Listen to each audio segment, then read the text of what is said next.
எனக்கு இவ்வளவுதான் திறமை, என்னுடைய ஆற்றல் இவ்வளவுதான், இதுக்கு மேலே என்னால் முயற்சி செய்ய முடியாது என்று ஒரு முடிவுக்கு வந்துவிடக்கூடிய நண்பர்கள் அவங்க கிட்ட இருக்கக்கூடிய மகத்தான சக்தி வாய்ந்த ஒரு கருவியை பயன்படுத்த தவறிவிடுகிறார்கள் நண்பர்களே. எப்படி அதை நம்முடைய வாழ்க்கையில் சரியாக பயன்படுத்துவது? இத்தனை நாள் நாம் சரியாகத்தான் பயன்படுத்தி கொண்டிருக்கிறோமா? மேலதிகமாக பேசலாம். ஒரு குட்டி கதையோடு ஆரம்பிக்கிறேன். ஒரு சோம்பேறித்தனமாக எந்த விதமான முயற்சிகளும் செய்யாமல் ஒரு கிராமத்தில் ஒரு மனிதர் வாழ்ந்து கொண்டிருக்கிறார். ஒரு சந்தர்ப்பத்தில் இன்னும் ஒருத்தருடைய ஆப்பிள் தோட்டத்தில் ஆப்பிளை திருடி கொண்டிருந்த சந்தர்ப்பத்தில் தோட்டக்காரர் கண்டுவிடுகிறார். இவரிடமிருந்து எப்படியாவது தப்பித்து விட வேண்டும் அப்படின்னு அந்த மனிதர் பக்கத்தில் இருந்த அடர்ந்த காட்டு பகுதிக்குள் ஓடி ஒளிந்து கொள்கிறார். மாலை பொழுதாகி கொண்டே வருகிறது. அந்த சந்தர்ப்பத்தில் அவர் காட்டுக்குள்ளே நீண்ட தூரம் பயணித்து விட்டார். அந்த சந்தர்ப்பத்தில் ஒரு ஓநாய் 2 கால்களையும் இழந்த நிலையில் தடுமாறி வந்து கொண்டிருப்பதை இவர் பார்க்கிறார். அந்த ஓநாயை கடந்து இவர் கொஞ்ச தூரம் நகரும் போதே ஒரு சிங்கம் வாயில் மாமிசத்தோடு இந்த ஓநாயை நெருங்கி வந்து கொண்டிருப்பதை பார்த்து உடனடியாக பயந்து போய் ஒரு மரத்தின் உச்சியின் மீது ஏறி அமர்ந்து கொள்கிறார் இந்த மனிதர். அதுக்கு பிறகு சிந்திக்கிறாரு, இப்போதே இந்த ஓநாயினுடைய கதை முடிந்தது. அதை விட அதுக்கு 2 கால்கள் வேறு இல்லை, இதனுடைய கதை இப்போது முடிய போகிறது என்று அந்த மரத்தினுடைய உச்சியில் நின்று கொண்டு பார்த்து கொண்டிருக்கிறார். சிங்கமும் கொஞ்சம் கொஞ்சமாக அந்த ஓநாயை நெருங்கி கொண்டிருக்கிறது. பக்கத்திலே வந்த சிங்கம் தன்னுடைய வாயிலே இருந்த மாமிசத்தை கீழே போட்டுவிட்டு ஓநாயை கடந்து சென்று விட்டது. ஆச்சரியப்பட்டு போனார் இந்த மனிதர். என்ன இது, 2 கால்களை இழந்த ஓநாய் எப்படி உணவு கிடைக்கும் என்று சிந்தித்து கொண்டிருந்தேன். ஆனால் சிங்கம் அதில் வாயில் இருந்த உணவை இந்த ஓநாய்க்கு போட்டுட்டு போயிடுச்சே. கடவுளினுடைய அற்புதமான திட்டத்தை பார்த்து ஆச்சரியப்பட்டு போனார். நானும் எந்த முயற்சியும் செய்ய போவதில்லை, கடவுள் எனக்கான ஒரு திட்டத்தை வைத்திருப்பார் அப்படின்னு சொல்லி அந்த காட்டு பகுதியில் இருந்த ஒரு மலையின் மீது அமர்ந்து கொண்டு காத்திருந்தார் அந்த மனிதர், கடவுள் உணவு கொடுக்கும் வரைக்கும். இரவு பொழுதாகிவிட்டது, உணவு எதுவும் கிடைக்கவில்லை. மீண்டும் அடுத்த நாள் காலை பொழுதும் பார்க்கிறார், காத்திருந்தார், உணவு கிடைக்கவில்லை. இப்படி 2 நாட்கள் கடந்த நிலையில் இவரால் முடியவில்லை. பசி தாங்க முடியாமல் அந்த மலையிலிருந்து எழுந்து கொண்டார். கொஞ்ச தூரம் நடந்து கொண்டே சென்றார். அப்போது அந்த வழியாக ஒரு வயதான முனிவர் ஒருவர் வந்து கொண்டிருந்தார். தனக்கு நேர்ந்த எல்லா சம்பவங்களையும் அந்த வயதான முனிவரிடம் கொட்டி தீர்த்தாராம் அந்த மனிதர். அமைதியாக கேட்டுக்கொண்டிருந்த அந்த முனிவர் பதில் சொல்ல தொடங்குறாரு.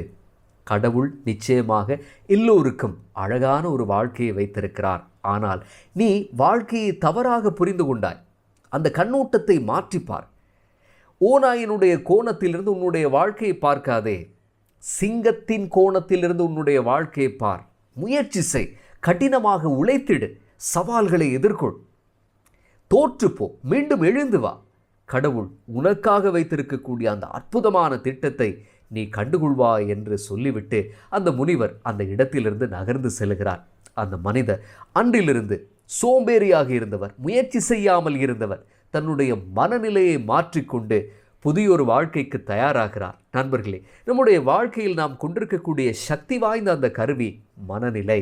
ஸ்டான்ஃபோர்ட் பல்கலைக்கழகத்தினுடைய உளவியலாளர் டாக்டர் கேரோல் டுவெக் தன்னுடைய mindset the new psychology of success என்கிற புத்தகத்திலே மனநிலை என்கிற சக்தி வாய்ந்த இந்த கருவியை மக்கள் 2 விதமாக பயன்படுத்துகிறார்கள் என்று ஆய்வு செய்து சொல்லுகிறார். முதலாவது ஃபிக்ஸ்ட் மைண்ட் செட், நிலையான மனநிலை. இரண்டாவது growth மைண்ட் செட், வளர்ச்சி மனநிலை. இந்த மனநிலைகள் தான் நம்முடைய ஆளுமையை தீர்மானிக்கிற மகத்தான சக்தி. நண்பர்களே, நாம் என்ன மனநிலையில் இருக்கிறோம்? முதலாவது ஃபிக்ஸ்ட் மைண்ட் செட் குறித்து பார்க்கலாம். இந்த மனநிலையில் இருக்கக்கூடியவர்கள் அவங்களுடைய ஆளுமை பண்புகள், புத்திசாலித்தனம் இதையெல்லாம் மாற்ற முடியாது, அது இயற்கையானது என்கிற நம்பிக்கையோடு இருக்கக்கூடியவர்கள்.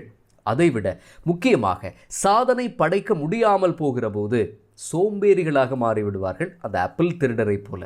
சாதனை படைக்கும் போது பாருங்க, அவங்களுடைய வாழ்க்கையில் இந்த சாதனைகளை எல்லாம் நான் இழந்து விடுவேனோ என்று பயப்பட தொடங்கி விடுவார்களாம்.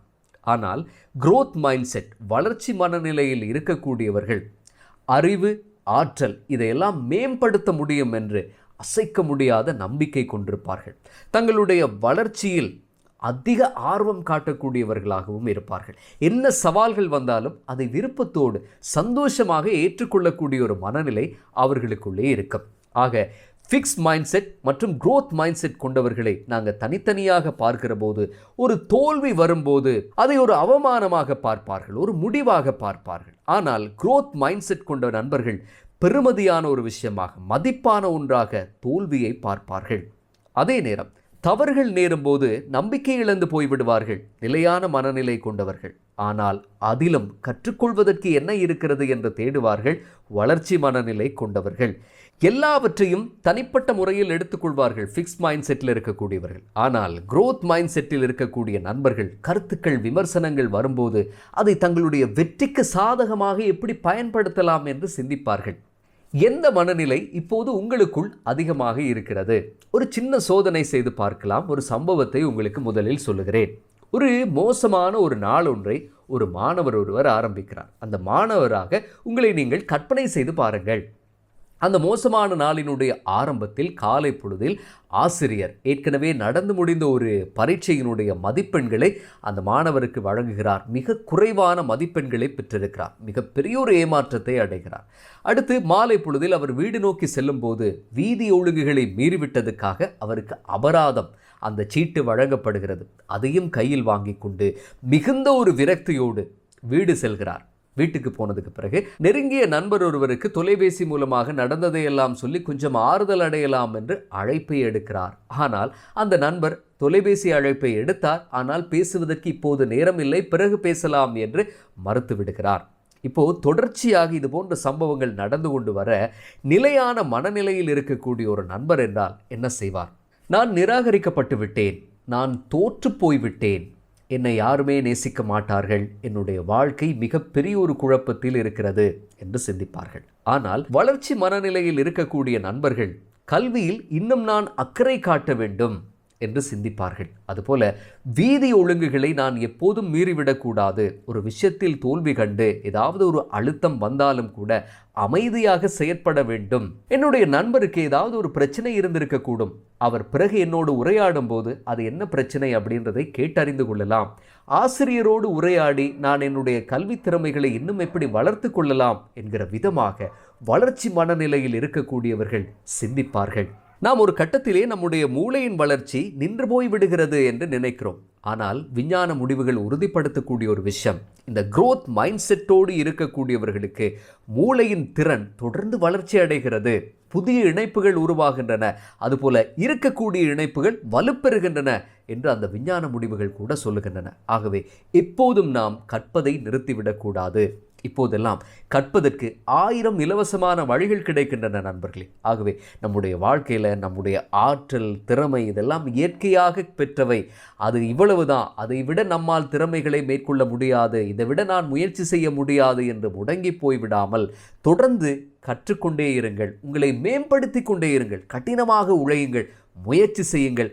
சிங்கத்தின் கோணத்தில் உங்கள் வாழ்க்கையை பாருங்கள்.